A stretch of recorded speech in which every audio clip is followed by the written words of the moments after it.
وجنود إبليس أجمعون قالوا وهم فيها يختصمون تالله إن كنا في ضلال مبين সালামুন আলাইকুম রব্বি আউযু বিকা মিন হামাযাতিশ শায়াতিন ওয়া আউযু বিকা রব্বি আইয়াহদুরুন বিসমিল্লাহির রহমানির রহিম।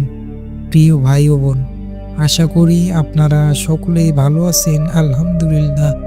আজকে আমি আপনাদের সাথে আলোচনা করব খিজির আলাইহিস সালামকে নিয়ে। তিনি এক রহস্যময় ব্যক্তিত্ব এবং তিনি আল্লাহর রহমত প্রাপ্ত এবং ইলমে লাদুন্নি প্রাপ্ত একজন ব্যক্তি। তো আপনারা যদি আজকের আমার বলা নিয়ম মতো এই আমল বা সাধনাটি করতে পারেন, তাহলে আপনারা হযরত খিজির আলাইহিস সালামের দর্শন পাবেন।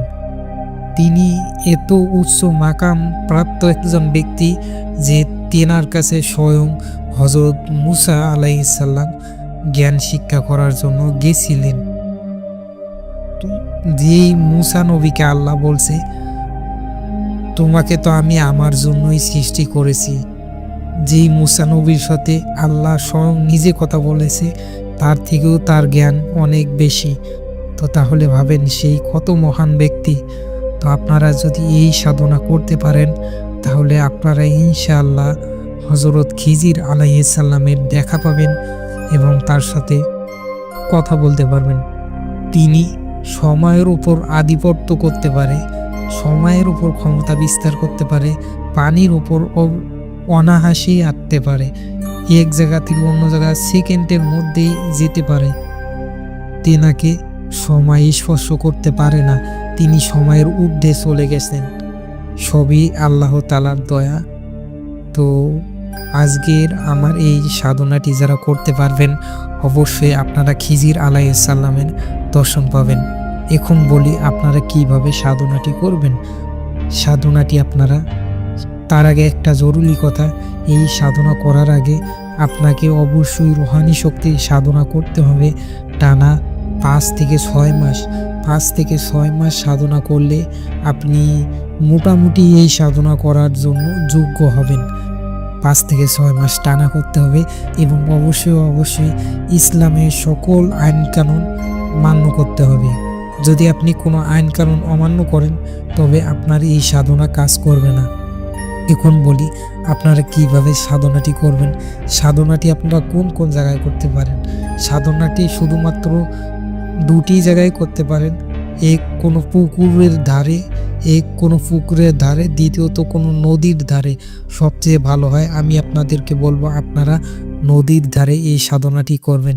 কিভাবে করবেন, যে কোনো চন্দ্র মাসের প্রথম বৃহস্পতিবার দিন গত হওয়ার পরে যে রাত আছে, অর্থাৎ নওচান্দি জুমার রাত যেটাকে বলে, সেই রাতে 12টার সময় আপনারা পাক পবিত্র হবেন। গায়ে তীব্র সুগন্ধিযুক্ত ফুলের সুগন্ধিযুক্ত কোনো আতর ব্যবহার করবেন। সাদা পোশাক পরিধান করবেন, মাথায় জালিদার টুপি পরিধান করবেন। একটা জায়নামাজ নেবেন এবং কিছু আকরবাতি এবং মোমবাতি নেবেন। একটা তসবিহ নেবেন, নিয়ে আপনি কোনো নদীর ধারে চলে যাবেন। যাওয়ার পরে আপনি পশ্চিম দিকে মুখ করে বসবেন। বসার আগে অবশ্যই আপনি হিসাব তথা গণ্ডি দিয়ে নেবেন এবং আপনার শরীরকে বন্ধ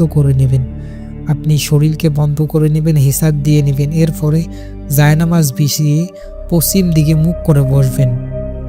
বসার পর আপনি আপনার সামনে আকরবাতি এবং মোমবাতি জ্বালিয়ে দেবেন। এরপরে চোখ বন্ধ করে নির্ভয়ে একনিষ্ঠ মনে আপনি ডান হাতে তসবিহ নেবেন। নিয়ে সূরা কাহাফের যে আয়াতটি আমি দিব, আপনি সেই আয়াতটি জপ করবেন। সেই আয়াতটি কতবার জপ করবেন?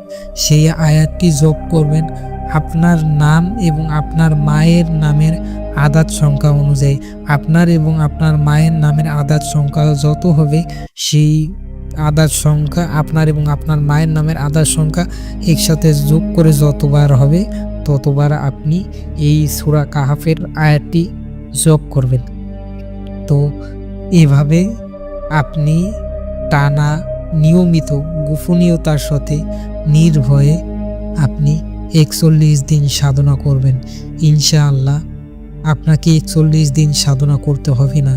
এর আগেই খিজির আলাইহিসসালাম আপনাকে দর্শন দিয়ে আপনার জীবনকে ধন্য করে দেবে। সবাই ভালো থাকেন। ভিডিওটি দেখার জন্য সকলকে অসংখ্য ধন্যবাদ। সালামুন আলাইকুম।